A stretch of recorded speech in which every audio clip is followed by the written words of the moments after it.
वाह वाह वाह वाह, क्या बात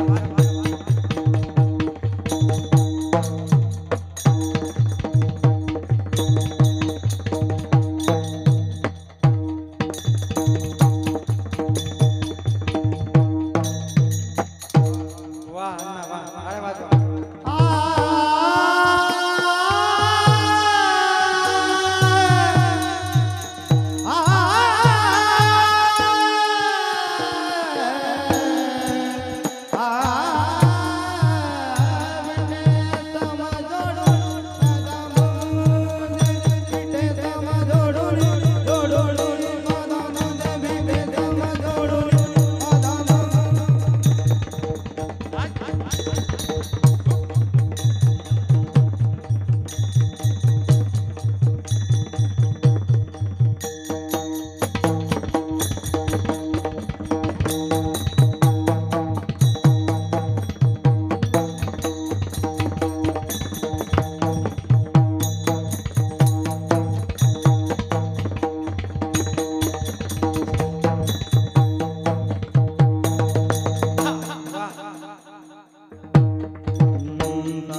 धनी रे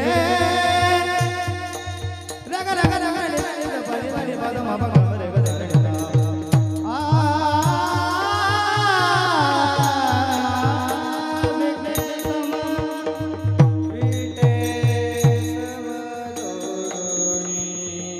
भगवंत आवाज द्या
चित्तासी समाधान माय बाप माझा उभा कृपादानी विटे सम जोडोणी पादांबुजे संभाळासी येऊनी दिता उनीव अधिकार गौरव राखे तैसा माय बाप माझा उभा कृपादानी विटे सम जोडोणी पादांबुजे तुका म्हणे सर्वांतरबाई आहे जया तैसा राहे कवळोणी माय बाप माझा उभा कृपादानी विटे सम जोडोणी पादांबुजे विठ्ठल विठ्ठल विठ्ठल विठ्ठल विठ्ठल विठ्ठल विठ्ठल बसलेल्या लोकांनी टाळे वाजवा विठ्ठल विठ्ठला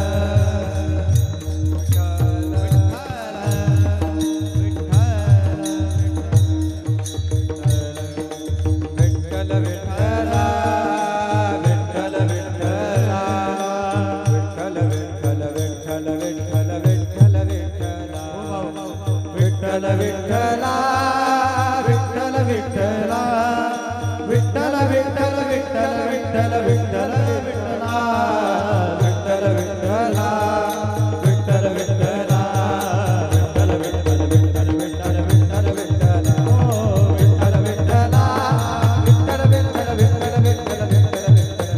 ओ विठ्ठल विठ्ठला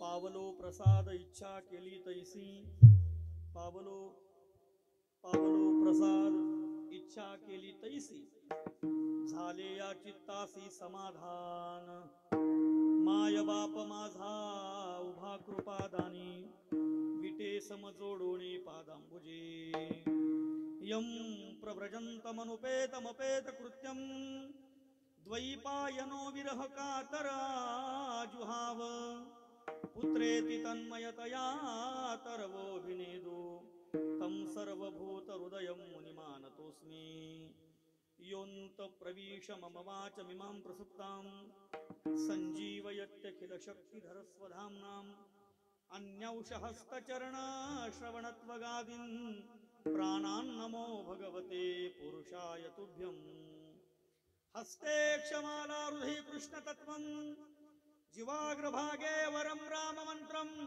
यन्मस्तके केशवपादतीर्थं शिवं महाभागवतं नमामि पांडुरंगा करू प्रथम नमन दुसरे चरण संतांचिया त्यांच्या कृपादाने कथेचा विस्तारू बाबाजी सद्गुरु दास तुका सेवे लागी सेवक झालो सेवे लागे सेवक झालो सेवे लागे सेवक झालो सेवे लागे सेवक झालो तुमचा लागलो निज चरणा तुमचा लागलो निज चरणा तुमच्या लागलो निज चरणा तुमच्या लागलो निज चरणा तुमच्या लागलो निज चरणा तुमच्या लागलो निज चरणा सेवे लागी सेवक झालो तुमच्या लागलो निज चरणा अहो स्वामी तुकया देवा यावरी न करावा अभेर पावलो प्रसाद इच्छा केली तैसी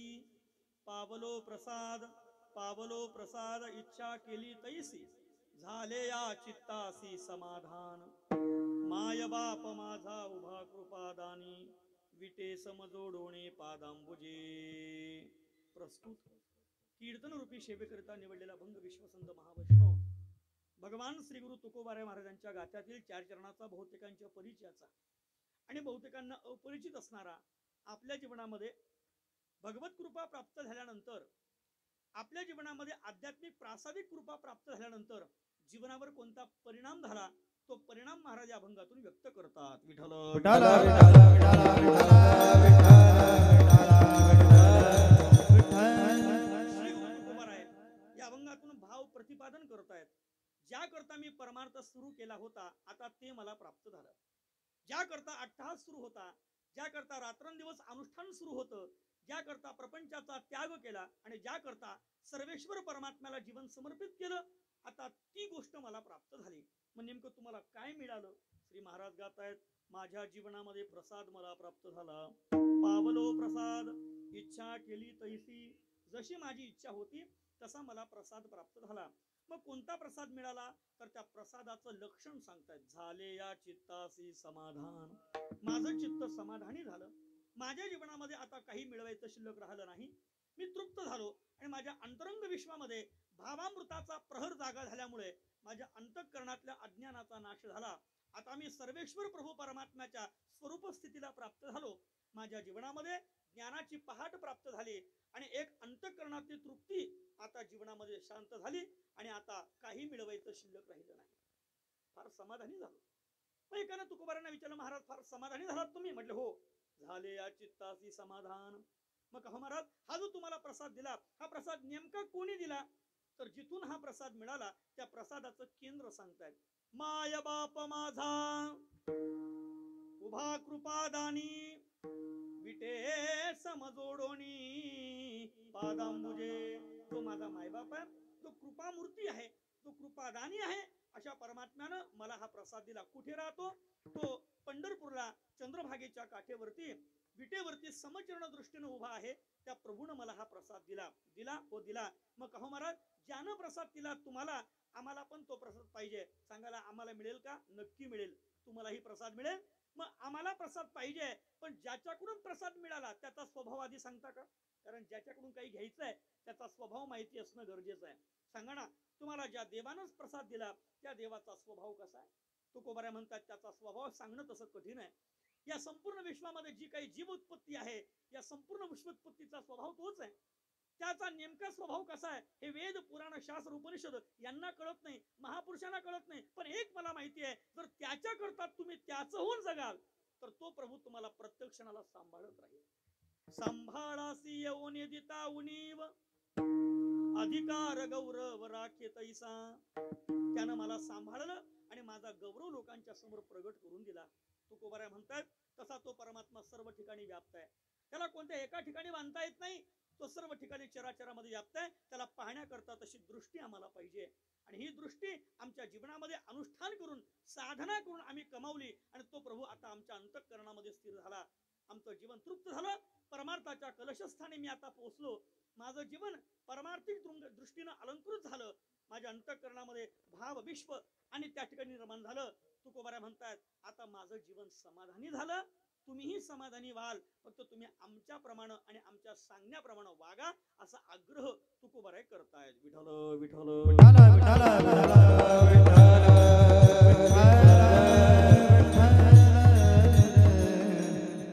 अभंगाची अर्थपूजा बांधण्या अगोदर ज्या निमित्तानं आपण या ठिकाणी हा कीर्तन यज्ञ करत आहात त्याचं कारण सांगणं अगत्याचं आहे.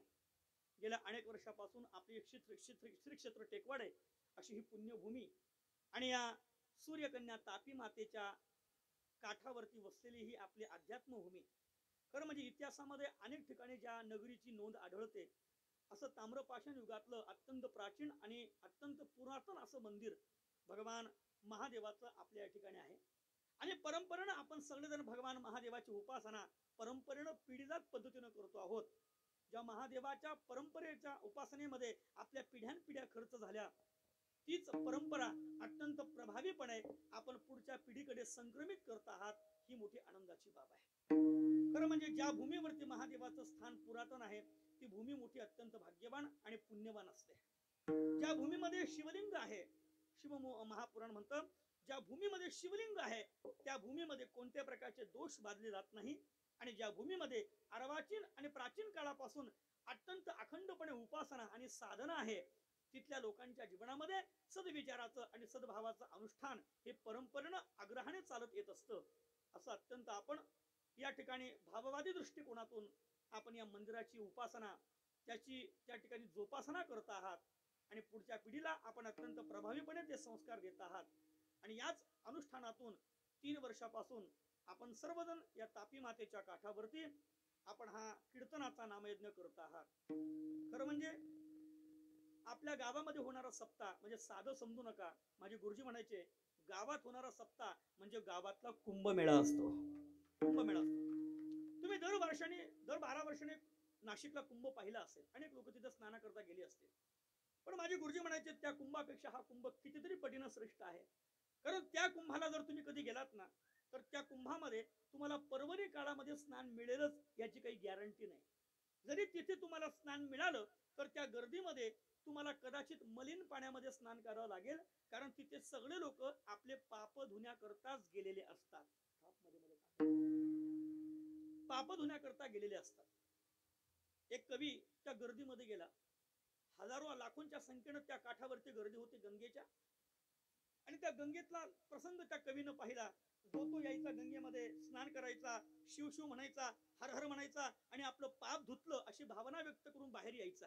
त्या कवीनं प्रत्येक लोकांचं ते परीक्षण केलं आणि त्यानं गाणं लिहिलं, राम तेरी गंगा मैले हो गई. तिथे गेल्यानंतर कदाचित आम्हाला मलिन पाण्यामध्ये स्नान करावं लागेल. पण त्या गंगेपेक्षा ही ज्ञानगंगा कितीतरी पटीनं श्रेष्ठ आहे. कारण त्या गंगेमध्ये त्या ठिकाणी महाराज आम्हाला अनुभव मिळेल की न मिळेल पण ही ज्ञानगंगा दिने दिने नवम नवम अशी आत्मानुभूती देणारी आहे. खरं म्हणजे आमच्या जीवनाला स्थिरता येण्याकरता आम्हाला सत्संग अत्यंत गरजेचा आहे. ज्याप्रमाणे अन्नाची गरज ही शरीराला आहे त्याप्रमाणे मनाला ही विचाराची गरज आहे. आम्ही किती संपन्न झालो, सत्ताधीश झालो, आम्ही किती विद्वान झालो पण आमच्या मनाला जोपर्यंत भाववादी विचार स्पर्श करत नाही तोपर्यंत आमचं जीवन हे रटाळ आणि अत्यंत वाळवंटासारखं उजाड आहे. आमच्या जीवनाला अलंकृतपणा यावा, आमच्या जीवनामध्ये विशेषत्व रसिकत्व यावं, आमच्या जीवनाला विचाराचा बहर यावा आणि प्रतिकूल अनुकूल परिस्थितीमध्ये आमच्या जीवनात स्थिरता यावी याकरता आमच्या मनाला आणि बुद्धीला विचाराची खूप मोठी गरज आहे. आणि म्हणूनच आपल्या परंपरेनं वारकरी संप्रदायाच्या ऋषीमुनींनी येणाऱ्या पिढीला स्थिर होण्याकरता सप्ताहाची देणगी दिली आणि या सप्ताहातून आपलं जीवन शांत करण्याचा आपण 3 वर्षापासून प्रयत्न करत आहात. खरं म्हणजे आपण उत्सव करता हा उत्सव कोणी एकट्याच्या नियोजनातून धावपळीतून होत नाही. याकरता सर्व गावाचं त्या ठिकाणी सहकार्य लागत असतं.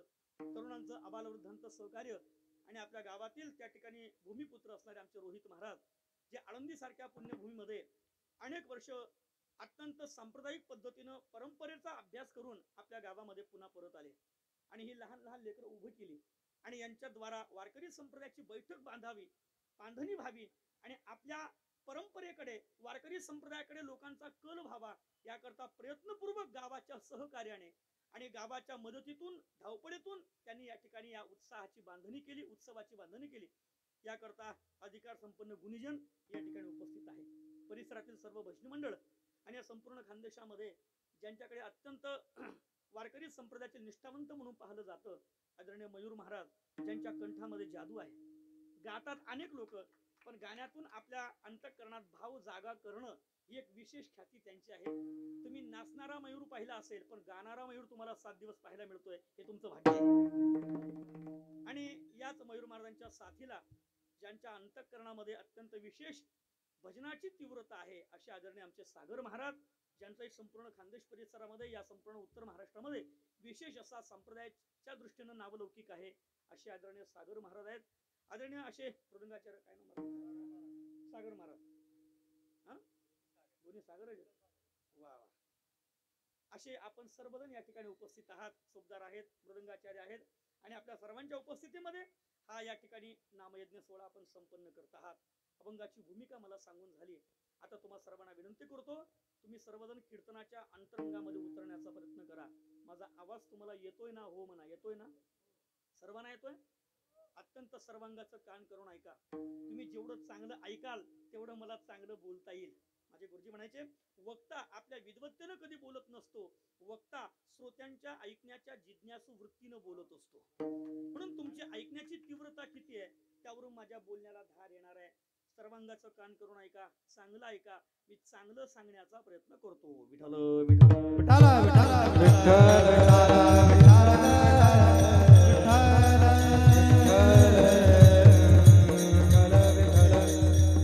खरं म्हणजे आपण सगळे भारतात जन्माला आलो हे आपलं अत्यंत मोठं भाग्य आहे. एकमेव देश आहे ज्या देशामध्ये धर्म आहे, ज्या देशामध्ये साहित्य आहे, ज्या देशामध्ये परंपरा आहेत, ज्या देशामध्ये संस्कृती आहे, ज्या देशामध्ये संस्कार आहेत आणि ज्या देशामध्ये अनुष्ठान आहे, असा एकमेव देश कोणता असेल तर तो भारत देश आहे. आपला जन्म भारतात झाला हे आपलं फार मोठं भाग्य आहे आणि त्यातल्या त्यात आपण महाराष्ट्रात जन्माला आलो हे त्याच्यापेक्षा फार मोठं भाग्य आहे. कारण महाराष्ट्र ही संत भूमी म्हणून ओळखलं जातं. या संपूर्ण जगामध्ये सर्वात जास्त संत कुठे जन्माला येत असतील तर ते महाराष्ट्रामध्ये, आणि या जगात सर्वात कमी संत कुठे जन्माला येतात तर ते ऑस्ट्रेलिया नावाच्या देशामध्ये. इंटरनॅशनल फिलॉसॉफी, वैश्विक तत्वज्ञानाचा सिद्धांत असा आहे, जगामध्ये सर्वात कमी संत ऑस्ट्रेलियामध्ये जन्माला येतात. ऑस्ट्रेलिया देश हा क्षेत्रफळाच्या दृष्टीनं फार मोठा आहे. ऐका ना, भारतासारखे 4 देश बसतील एवढी मोठी भूमी ऑस्ट्रेलियामध्ये आहे. पण भारताच्या फक्त दिल्लीमध्ये जेवढी संख्या आहे तेवढीच लोकसंख्या ऑस्ट्रेलियामध्ये आहे. इतका विरळ तो प्रांत आहे आणि त्या प्रांतामध्ये सगळ्यात कमी संत जन्माला येतात. त्या देशामध्ये एक संत जन्माला येण्याकरता 300 वर्षाचा काळ जावा लागतो. किती वर्षाचा? 300 वर्षानंतर एक संत आहे. आणि पुन्हा संत आला म्हणून त्यांना संत ही पद लागण्याकरता त्यांच्या पश्चात 40 वर्षाची दीर्घ कसोटी घेतली जाते आणि मग त्यानंतर त्यांना संत असं पद लावलं जातं. किती कठीण आहे. त्या तुलनेत आपण किती भाग्यवान आहोत. कल्पना करा, तिथे दर 300 वर्षांनी एक संत आहे आणि इथे आपण, तुम्ही टेकवाड्याहून जर आमच्या मालेगावला यायला निघाले ना, रस्त्यातच तुम्हाला 350 भेटतील. कोण? संत. एवढे आपण त्या तुलनेने भाग्यवान आहोत. ही भूमी संत भूमी आहे. इथे जन्माला आलेल्या मुलाला शिकवावं लागत नाही ज्ञानोबा तुकोबा कोण आहे. जन्माला येतानाच ती माती त्याच्या अंतर्मनामध्ये ते विचार पेरून पाठवते आणि जेव्हा तो मुलगा मोठा होतो, तुकोबारांचा, ज्ञानोबारांचा आणि आत्माराजांचा फोटो समोर आला की आपोआप त्याची मान खाली श्रद्धेनं झुकते. ती झुकवावी लागत नाही का? इथे त्याच्या संस्काराचा जन्म होतो. विठाला विठाला विठाला विठाला विठाला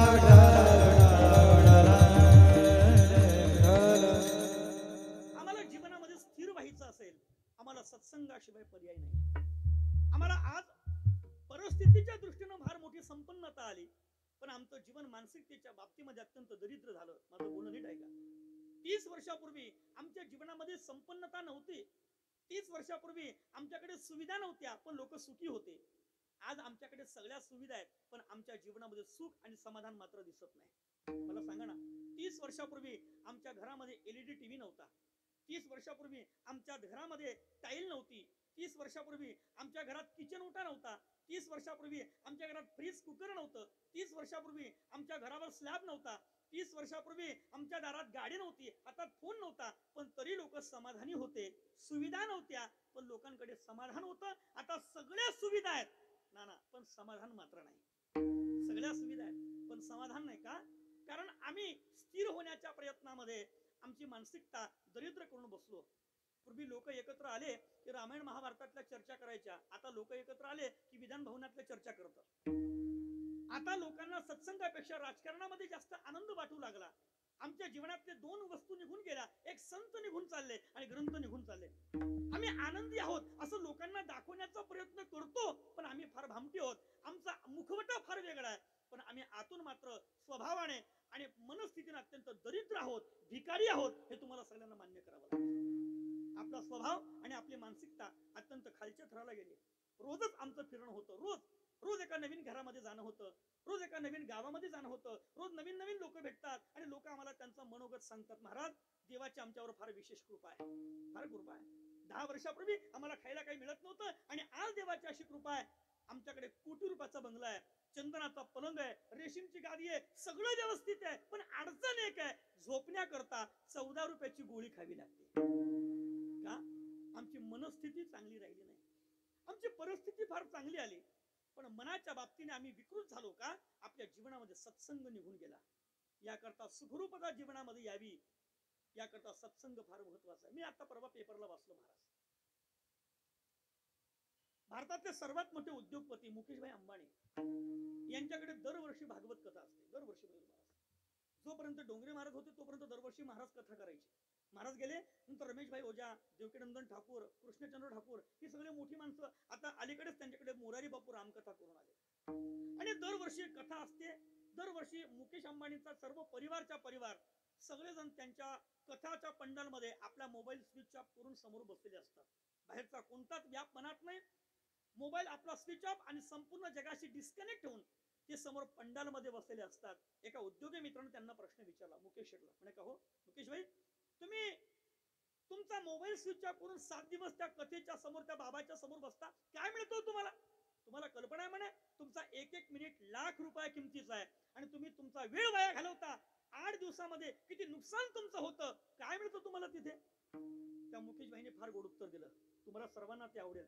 ते म्हटलं का हो तुम्ही मोबाईल वापरता? मुकेश भाई त्या मित्राला म्हणाले, तुम्ही मोबाईल वापरता? तो म्हटलं हो वापरतो ना.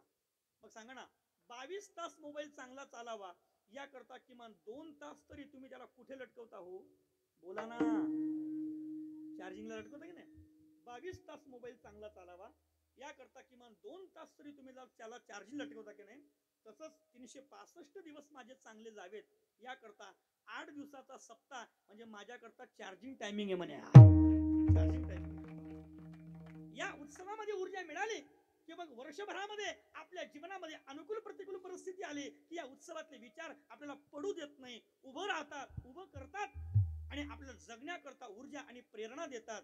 विचारामध्ये फार मोठी शक्ती आहे. आमचे विचार अनुकूल असले की आमचं जीवन प्रसन्न आणि आनंदी असतं. आमच्या विचाराचं खत पाणी आमच्या अंतर्मनाला मिळालं की आमचं जीवन आतून तृप्त होत असतं. याकरता आमच्याकडे विचाराचं प्रौढत्व आलं पाहिजे. आमच्या जीवनामध्ये विवेक जागा झाला पाहिजे. हाच विचार भगवान कृष्ण अर्जुनाला गीतेमध्ये सांगतात. अर्जुना ऐक ना बाबा, अरे सुखी तो आहे तो आपली मनस्थिती स्थिर ठेवून आपल्या जीवनामध्ये सुखदुःखाच्या बाबतीमध्ये ज्या परिस्थिती आहेत त्या परिस्थितीला तयार राहतो आणि जीवन जगण्याकरता प्रत्यक्ष योद्ध्याप्रमाणे लढत राहतो, त्याला सुखी म्हणा. तो स्थितप्रज्ञ आहे. फार सुंदर विचार भगवान बोलतायत.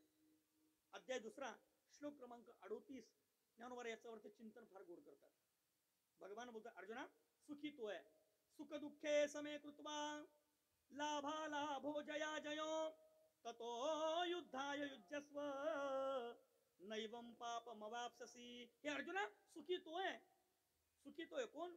सुखी संतोषान यावे, दुःखी विषादान भजावे, आणि लाभाला बन धरावे मना माझी. येत विजय पण होईल की सर्वथा देह जाईल. हे आधीची काही पुढील चिंता वेना. हे अर्जुना आपण या उचिता स्वधर्मे रहाटता, जे पावे ते निवांता साहो निजावे. हे अर्जुना परिस्थिती जशी आहे त्यामध्ये आपली मनस्थिती जो स्थिर ठेवतो ना त्याला संत म्हणा. तुकोबारांचं जीवन असं प्रसन्न होतं. साधू त्याला म्हणा जो आतून प्रसन्न झालाय. सुखाकरता माणसाला विषयाचा आणि संसाराचा आश्रय घ्यावा लागतो. आम्ही घर बांधलं म्हणजे सुख मिळेल, बंगला बांधला, गाडी आली, आमच्या घरामध्ये सुविधा आल्या, महागडं फर्निचर आलं, आम्हाला पद प्रतिष्ठा मिळाली की मग सुखी झालो असं आम्ही म्हणत राहतो. सुखाकरता दुसऱ्यावरती आमचं जीवन समर्पित आहे. पण तुकोबारा म्हणतात अरे सुखाकरता आम्हाला कोणाच्या दारात लाचार होण्याची गरज नाही. आम्ही आतून प्रसन्न आहोत. आणि ही टेक्निक हे सूत्र ज्याला जमलं तो जीवनामध्ये साधू झाला, संत झाला. ऐका ना, या जगात सगळ्यात उंच पद कोणतं असेल आणि संपन्न जीवन कोणतं असेल तर ते संत जीवन आहे. या जीवनामध्ये साधू सारखा सुखी आणि समाधानी कोणीच नाही. जीवनामध्ये साधू वृत्ती जागी झाली पाहिजे. वेशानं साधू समजू नका. साधू ही वृत्ती आहे आणि ही वृत्ती ज्याच्या मनात जमा झाली, जागी झाली की मग तो कोणत्या अवस्थेत आहे आणि कोणत्या ठिकाणी आहे याच्याशी काही फरक पडत नाही. आमची मनातली साधू वृत्ती जागी झाली पाहिजे. अर्जुना तू क्षत्रिय आहेस ना, अरे संसार करता करता ही माणसाला साधुत्व प्राप्त करता येतं. फक्त त्याचे सिद्धांत कळाले पाहिजे आणि मार्गदर्शन मोठ्यांचं असलं पाहिजे. आमच्या अंगावरती कपड्यात काही फरक पडत नाही. आम्ही कोणत्या परिस्थितीमध्ये काही फरक पडत नाही. आमच्या मनातली साधू वृत्ती जागी झाली पाहिजे. साधू वृत्ती म्हणजे काय? दुसऱ्याचं चांगलं पाहून आनंदी होणं ही साधू वृत्ती आहे. आणि दुसऱ्याचं चांगलं पाहून मनामध्ये धूर निघणं म्हणजे जळणं. धूर निघणं म्हणजे जळणं ही सामान्य प्रवृत्ती आहे. आमच्या जीवनामध्ये दुसऱ्याचं चांगलं पाहून आनंदी जगता आलं पाहिजे. दुसऱ्याच्या चांगल्यामधून सुद्धा आणि वाईटातून सुद्धा आम्हाला चांगलाच बोध घेता आला पाहिजे, ही वृत्ती जेव्हा जिवंत होते तेव्हा त्याला साधू वृत्ती म्हणतात. साधूचं जीवन मोठं विस्मयकारी असतं. रामनवमी जवळ येत होती. समर्थ रामदास स्वामी एका गावामध्ये भिक्षाटना करता निघाले. आपल्या सोबत 5-25 सदस्य शिष्य आहेत. आणि एका गावामध्ये शिरले. गावाच्या लोकांनी पाहिलं समर्थ आलेत. लोकांनी जंगी स्वागत केलं. गावामध्ये प्रत्येक गल्लीमध्ये समर्थ फिरू लागले. एका गल्लीमध्ये एका दारात उभे राहिले आणि आवाज दिला, माई ओम भवती भिक्षाम देही. समर्थ दारात उभेत आणि त्या घरातल्या व्यक्तीला आवाज दिला, आहे कोणी घरामध्ये? 5 मिनिटं झाले, घरातनं कोणाचा आवाज आला नाही. पुन्हा आवाज दिला समर्थांनी, माई ओम भवती भिक्षाम देही. 10 मिनिटं झाले, आवाज आला नाही. गावातले लोक पाहतात, महाराज त्या दारासमोर उभं राहू नका. म्हणे काय? अहो त्या घरातले लोक कधीच कोणाला काही देत नाही. आम्ही सर्व गावकऱ्यांनी ते घर सोडून दिलेलं आहे म्हणे. सप्ताह कार्यकर्त्यांना 2-4 घर असे सोडूनच द्यावे लागतात. ते कधी कोणाला देत नाही. असतं त्यांच्याकडे पण देत नाही. स्वभाव असतो लोकांचा. समर्थ म्हटलं, नाही आता उभा राहिलो, काहीतरी घेतल्याशिवाय जाणार नाही. पुन्हा आवाज दिला, माई. समर्थ आलेत, आहे कोणी घरामध्ये? त्या घरातली बाई त्या घरामध्ये चुलीला पोतारा फिरवत होती. पोतारा माहिती तुम्हाला? त्याला पोतारा फिरवत होती. चुलीला पोतारा फिरवत होती. आणि त्या बाईने विचार केला, 15 मिनिटं झाले, मी आवाज देत नाही, प्रतिसाद देत नाही, आणि हा साधू लापड सारखा बाहेर उभा आहे. याला अद्दल घडवली पाहिजे म्हणे साधूला. ती बाई हातामध्ये पोतारा होता. आता पोतारा करण्याकरता 2-4 गोष्टी लागतात. कापडाचा बोळा लागतो, चुलीची राख लागते, पाणी लागते आणि माती लागते. त्याचं मिश्रण ती बाई त्या चुलीला फिरवत होती. पूर्वी घरामध्ये भिंती पण पोतारल्या जायच्या. बरोबर बोलतो ना मावशी मी? त्या बाईनं पाहिलं, याला अद्दल घडवली पाहिजे. हातामध्ये तो कापडाचा बोळा होता. बांगड्या तिने अशा खाली केल्या आणि रागानं बाहेर आली. बाहेर समर्थ होते आणि समर्थ त्या बाईला पाहून म्हणतात, माई भिक्षावाड. राग आला तिला आणि तो पोतारा जसा मारून फेकल्याबरोबर समर्थांच्या अंगावरती चिखलाचे डाग पडले आणि तो पोतारा बरोबर त्यांच्या झोळीमध्ये पडला. तो कापडाचा बोळा झोळीमध्ये पडला. लोक म्हणत होते, महाराज तुम्हाला सांगत होतो त्या दारात उभं राहू नका, ते लोक कोणाला काही देत नाही. समर्थ म्हटले, देत कसं नाही? हा बघ, मला तो प्रसाद मिळाला म्हणे. कोणता प्रसाद? तो कापडाचा बोळा मिळाला, मातीनं भरलेला. समर्थांचा तो बोळा झोळीमध्ये पडला. समर्थ आपल्या आश्रमाकडे निघाले. ऐका ना, साधू कसा असतो मी तुम्हाला सांगतोय. जाता जाता नदी लागली रस्त्यामध्ये. समर्थांनी तो बोळा काढला, नदीमध्ये स्वच्छ धुतला, उन्हामध्ये वाळवला. संध्याकाळी आश्रमामध्ये देवारासमोर बसले. रामाची मूर्ती समोर होती. समर्थांनी तो कापड फाडला. कोणता कापड? तो बोळ्याचा कापड फाडला. त्याची वात तयार केली आणि ती वात देवाऱ्याच्या समेमध्ये लावली. वात तेलमध्ये भिजली आणि ती वात पेटवली आणि त्या वातीचा प्रकाश रामाच्या चेहऱ्यावर पडला. संपूर्ण देवारा प्रकाशित झाला. आणि मग रामरायाच्या समोर समर्थ प्रार्थना करतात, हे रामराया, अरे जशी ही दिव्याचा प्रकाश तुझ्या चेहऱ्यावरती प्रकाशित झाला ना, अरे असाच प्रकाश त्या बोळा मारून फेकणाऱ्या बाईच्या जीवनात पडू दे, हीच माझी अपेक्षा आहे. असं ज्याचं जीवन असतं त्याला संत म्हणतात. आणि अशी प्रसन्न वृत्ती ज्याच्या अंतःकरणामध्ये आहे, अशा प्रसन्नतेचे कलश म्हणजे श्री गुरु तुकोबराय होते. विठ्ठल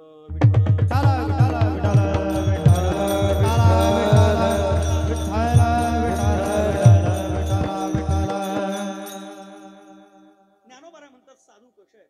भगवान बोलले, अध्याय 2 श्लोक क्रमांक 70. चित्तप्रज्ञ वृत्तीची लक्षणं सांगताना भगवान विचार मांडतायत, साधू जीवन कसं असतं.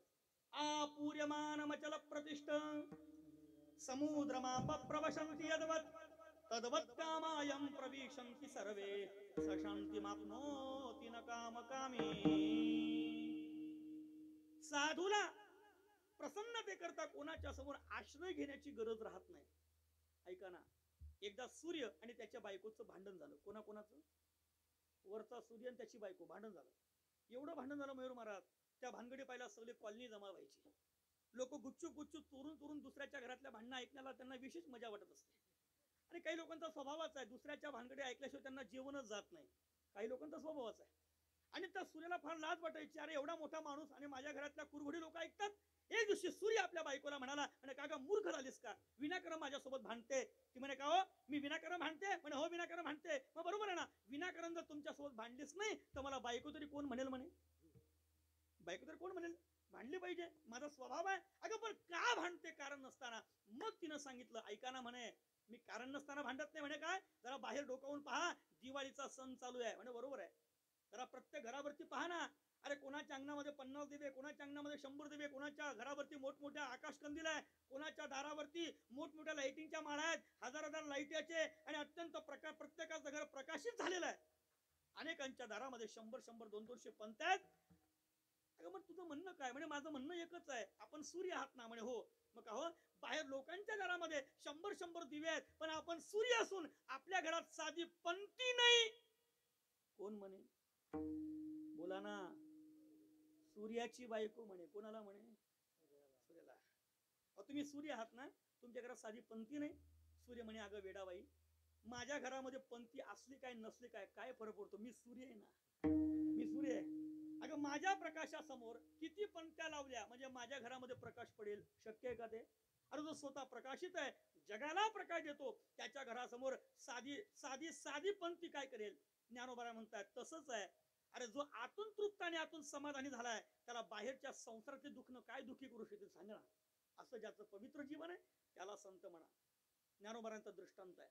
सांगे सूर्याची घरी, प्रकाश काय वातीवरी, कानला विजय तरी अंधारी, कोंडेल तो. अरे सूर्याच्या घरी दिवा लागला काय न लागलं काय, सूर्य जसा तृप्त आहे, समुद्रावर पाऊस पडला काय न पडला काय, समुद्र जसा तृप्त आहे, तसं साधूचं जीवन तृप्त असतं. असं तृप्त आणि संपन्न जीवन तुकोबारायांचं होतं. तुकोबारांचं जीवन जरा थोडा बारीक अंगाने पहा. महाराज त्यांच्याकडे कोणतीच संपत्ती नव्हती. एका काळामध्ये मोठे श्रीमंत होते महाराज, पण प्रारब्ध फिरलं, जीवनामध्ये प्रतिकूलता सुरू झाली. देवी नावाचा दुष्काळ आला. एकाच वर्षातले घरात 5 माणसं निघून गेले. पत्नी अन्न करता करता मेली. सावकारीचा व्यवसाय होता पूर्वी, आणि आता दिवस फिरले महाराज. ज्या घरामध्ये 8 दिवस पंक्ती चालायच्या, त्या घरामध्ये आता 8 दिवस चुलीमध्ये अग्नी पेटत नाही. त्या घरामध्ये आता खाण्याचा प्रश्न आहे. आणि तुकोबारांनी घर सोडलं आणि आता उदास होऊन संसारावरती भजन सुरू केलं. आणि मग तुकोबारांना बोलायला लागले, काय महाराज आता कसं वाटतं? लोक अशी विचित्र असतात महाराज. परिस्थिती बदलली की लोक बदलतात. लोक आपल्याला मानतात, लोक मला मानतात, हा भ्रम डोक्यातनं काढूनच टाका. लोक कधीच कोणाला मानत नाही. लोक बेकार असतात महाराज. जास्त बोलला तर बडबड्या म्हणतात, आणि कमी बोलला तर घमेंडखोर म्हणतात. पैशावाल्याला नेहमी लबाडच म्हणतात, आणि धनहीनाला फुटक्या नशिबाचं म्हणतात. ज्याला खूप मुलं असतील त्याला पापी म्हणतात, आणि ज्याला मुलं नसतील त्याला निपुत्रिक म्हणतात. जो लग्न करत नसेल त्याला नपुंसक म्हणतात, आणि लग्न करायला निघाला की माजला असं म्हणतात. लोक बेकार असतात, विचित्र असतात. लोक लग्न मंडपात बसतात, हातामध्ये अक्षता असते, आणि अक्षतेवरती बोट फिरवतात, आणि समोरच्या स्टेजकडे पाहतात. लोक चर्चा करतात, कारण तो कसा, ती कशी, त्याला दिली कशी. अरे जाऊ दे ना भाऊ, काय घेणे आपल्याला, आपलं आपलं भात खावं निघून या म्हणा. पण लोक विचित्र असतात. परिस्थिती बदलली की लोक बदलतात. तुकोबारांचं जीवनामध्ये आता भौतिक दृष्ट्या प्रतिकूल व्हायला लागलं. खायला अन्न मिळत नाही, गावामध्ये सन्मान नाही, इंद्रायणीमध्ये स्वतःचा गाथा बुडवून दिला लोकांनी. पद गेली, प्रतिष्ठा गेली, संपत्ती गेली, प्रारब्ध फिरलं. आणि मग तुकोबारांची थट्टा करण्याकरता लोक पुढे सरकले. काय महाराज आता कसं वाटतं? फार टाळ वाजायचे, फार चाली म्हणायचे, तुकोबारांना लोक म्हणायचे. फार कीर्तन करायचे. आता आता आता कसं वाटतं? तुकोबारांना खरं सांगू, अरे माझ्यासारखा सुखी माणूस मीच आहे, असं तुकोबारा त्यांना म्हणायचे. का? कारण अखंड जीवनामध्ये भजन आहे, आणि त्या भजनाचा हा परिणाम आहे. सर्व सुखल्या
निर्भय डुल्लत असो, माझ्या जीवनामध्ये सर्व सुखाचा आविष्कार हृदयामध्ये प्राप्त झाला. आता परिस्थितीमध्ये सामर्थ्य नाही आणि परिस्थितीमध्ये ताकदच नाही की ती मला दुखी करू शकेल. का? मी आतून पिकलोय. आणि खरं सांगू, जो आतून पिकला ना त्याला बाह्य परिस्थिती कोणताच परिणाम करू शकत नाही. आतून प्रसन्न झालो पाहिजे, आतून प्रगल्भता आली पाहिजे, आतून समाधानी वृत्ती झाली पाहिजे. आणि मग तुकोबाराने विचारलं, महाराज अहो तुमच्या जीवनात इतकी वाईट परिस्थिती आहे तरी तुम्ही प्रसन्न आहात, काय त्याचं कारण? आणि मग त्याचं कारण सांगतात अभंगाच्या पहिल्या चरणामध्ये. पावलो प्रसाद इच्छा केली तैसी, पावलो प्रसाद इच्छा केली तैसी, पावलो प्रसाद इच्छा केली तैसी, पावलो प्रसाद इच्छा केली तैसी, पावलो प्रसाद इच्छा केली तैसी, पावलो प्रसाद इच्छा केली तैसी, पावलो प्रसाद इच्छा केली तैसी, पावलो प्रसाद इच्छा केली तैसी, पावलो प्रसाद इच्छा केली तैसी, पावलो प्रसाद इच्छा केली तैसी, पावलो प्रसाद इच्छा केली तैसी, पावलो प्रसाद इच्छा केली तैसी, पावलो प्रसाद इच्छा केली तैसी, पावलो प्रसाद इच्छा केली तैसी, पावलो प्रसाद इच्छा केली तैसी, झाले अच्युतासी समाधान, पावलो प्रसाद इच्छा केली तैसी, झाले अच्युतासी समाधान, पावलो प्रसाद इच्छा केली तैसी, झाले अच्युतासी समाधान, माय बाप माझा उभा कृपादानी, माय बाप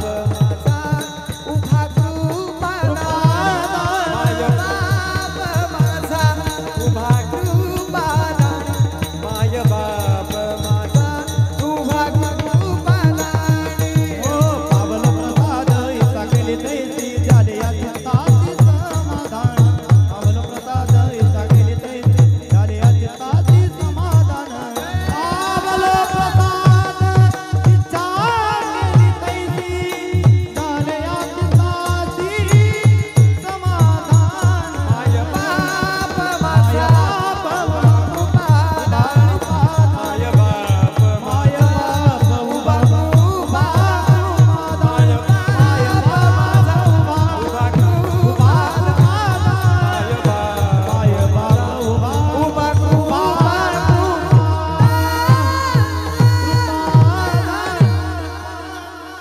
टाळी वाजव जोरात एकदा. वा वा वा, फार सुंदर. पावलो प्रसाद इच्छा केली तैसी, जशी इच्छा केली होती तसा प्रसाद मिळाला. ज्या करता भजन सुरू केलं होतं ना, ज्या करता लोकांचा संपर्क तोडला, ज्या करता संसाराची चिंताच केली नाही, महाराज ते आता माझ्या जीवनामध्ये फल पदरात पडलं. माझा परमार्थ पिकला, माझ्या भजनाला सुगंध आला, माझ्या अंतःकरणामध्ये प्रभू प्रेमामृताचा साक्षात्कार झाला आणि माझं जीवन आतून समाधानी आणि तृप्त झालं. आता बाह्य परिस्थिती कशी आहे याचा माझ्यावर कोणताच परिणाम होत नाही. खरं सांगू, माणसाची मनस्थिती बदलली की परिस्थिती कशी आहे याचा काहीच परिणाम जीवनावर होत नाही. मन प्रसन्न असलं पाहिजे आणि मनाची प्रसन्नता आमच्या जीवनाला समाधानाला कारण आहे. आमच्याकडे सगळ्या सुविधा आहेत पण आमचं मन मोठं दरिद्र आहे, हे वास्तव सर्वांना कबूल करावं लागेल. आम्ही मनाच्या बाबतीमध्ये मोठं अत्यंत त्या ठिकाणी विकृत आहोत. मनस्थिती समृद्ध व्हावी याकरता जीवनामध्ये अनुष्ठान आणि साधना करावी लागते. आपण हा सप्ताह करत आहात, आपण अनेक वर्षापासून मंदिराची जोपासना करतात. कशा करता? एकच कारण आहे, आपल्या जीवनामध्ये जो संसार रात्रंदिवस त्रस्त करतो, जे मन रात्रंदिवस उद्विग्न करतं, ते मन कीर्तनात आलं की 2 तास काय होणार शांत होईल, ही आपली प्रामाणिक इच्छा आहे. आणि याकरता आपल्या सर्वांचा हा खटाटोप चाललाय. जोपर्यंत मन प्रसन्न होत नाही ना महाराज, तोपर्यंत आमच्या आतल्या परमार्थाला खऱ्या अर्थाने जिवंतपणा येत नाही. परमार्थामध्ये मनाला फार मोठं महत्व आहे. आम्ही बाहेरून कृती कशी करतो, आम्ही बाहेरच्या क्रिया कशा करतो, काही अर्थाचं नाही. आम्ही आतून मनाने किती प्रसन्न आहोत हे परमार्थामध्ये जास्त पाहिलं जातं. आणि परमार्थामध्ये मानसिकतेला फार मोठं महत्व आहे. याकरता तुकोबारा म्हणतात, तुम्हाला मुक्त व्हायचंय का, सुखी व्हायचंय का, स्थिर व्हायचंय का, एक काम करा ना, मन करा रे प्रसन्न, मन करा रे प्रसन्न,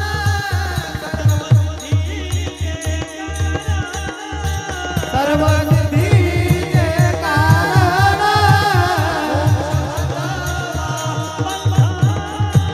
मोक्ष अथवा मंगल,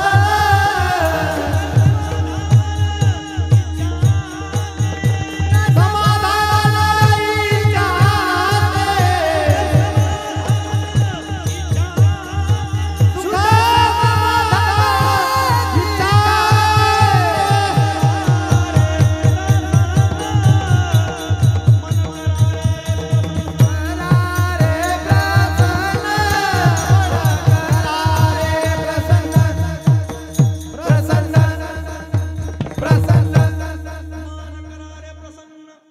सर्व सिद्धीचे कारण मन प्रसन्न झालं पाहिजे. ऐका ना, आपल्या मन कुठे हे नेमकं कळालं पाहिजे.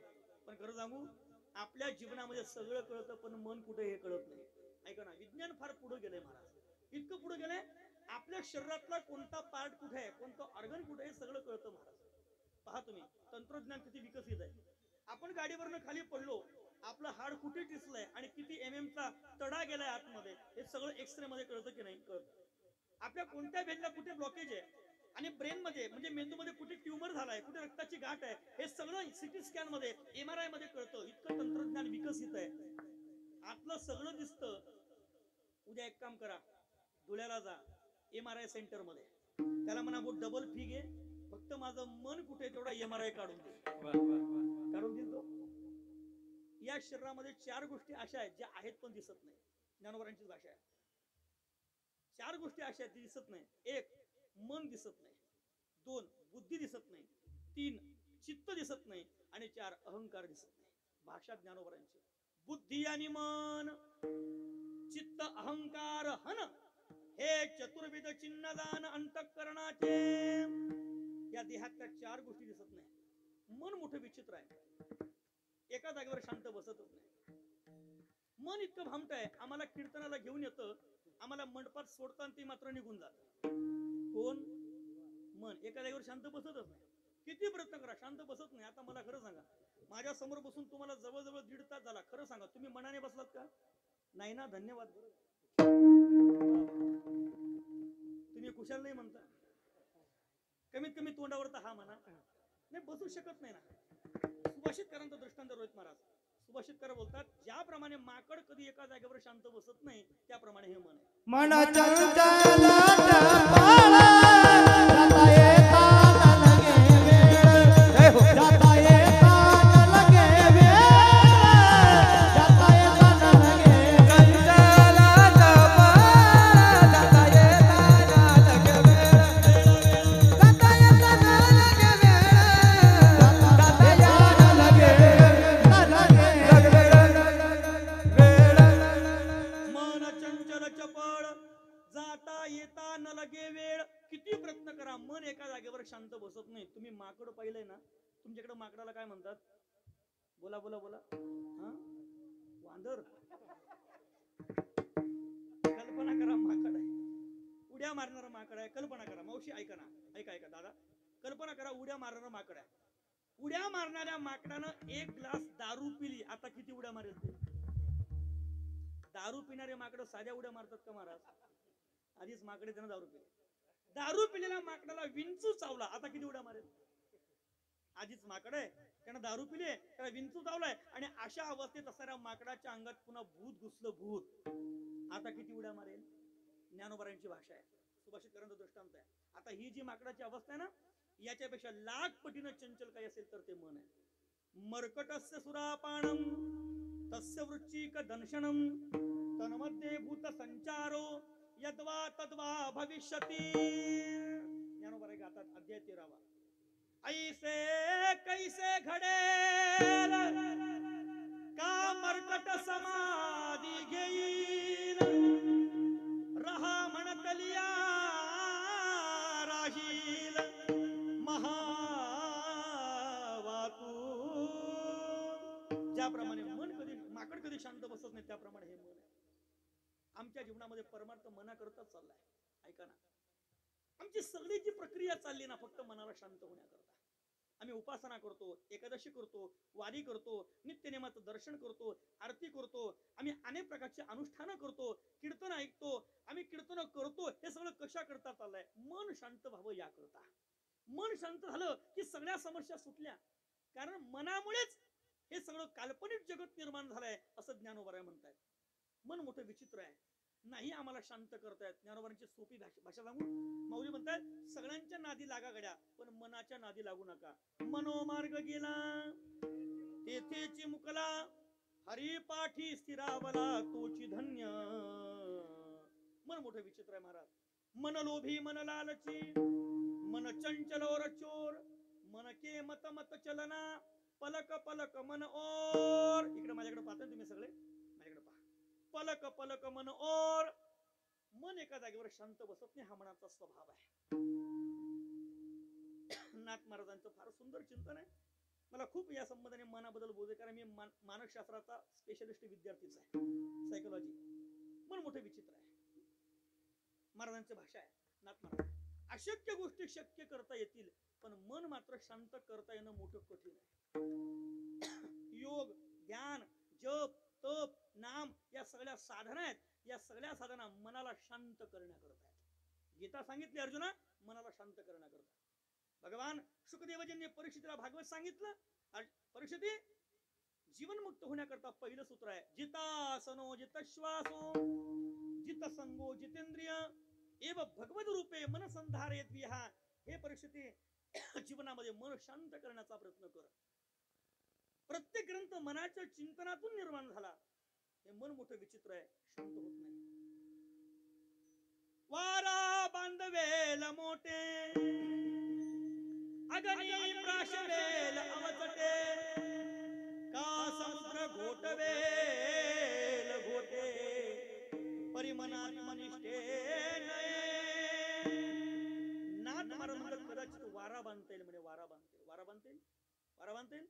आपल्या घराचं भितड पडलं ते लवकर बांधता येत नाही. लोक म्हणतात वारा बांधता येईल. नाथ महाराज म्हणतात वारा बांधता येईल. कदाचित अग्नी गिळता येईल. समुद्र घोटवेल घोटे, समुद्र घोटता येईल. परमनात्मनिष्ठे नये, मन मात्र आत्मनिष्ठ करता येणार नाही. आकाशाची करवेल चौघडी महामेरूची बांधवेल पुडी शून्याची मुरडवेल नरडी परमनाची गोठी अनिवार नपुरती भ्रमणा दाही दिशा सप्तही पाताळे मनाला करता 10 दिशा पुरत नाही. याकरता ज्ञानोबरांनी मनाला जरा बाजूला सरकवलं. तू सरक बाजूला सरक. आता बुद्धी पुढे आली. मौली म्हणतात बुद्धीनं आम्हाला परमार्थ करता येईल, बुद्धीनं परमार्थ करता येईल. परमार्थामध्ये बुद्धीचं फार मोठं महत्व आहे. ऐका, आमची बुद्धी जर प्रतिकूल अनुकूल असली तर आमच्या जीवनामध्ये परमार्थ करता पुरुषार्थ करणं फार सोपं होतं. बुद्धीचं फार मोठं महत्व आहे. बुद्धीचं काम काय? योग्य अयोग्य, नित्य अनित्य, शाश्वत अशाश्वत याचा निवाडा करणं याला बुद्धी म्हणतात. पण बुद्धीचा एक दोष आहे. काय? वातावरणानुसार बुद्धी बदलत जाते. 8 दिवस सप्त्याची बुद्धी वेगळीच राहते. सप्ताह गेला की मग ती बुद्धी फिरते. जोपर्यंत बुद्धी कीर्तनात असते तोपर्यंत आम्हाला म्हणते खरंय महाराज तुमचं, महाराज तुम्ही म्हणता तेच बरोबर आहे, खरंय तुमचं, खरंय तुमचं. कुठपर्यंत? कीर्तनात येतो तोपर्यंत.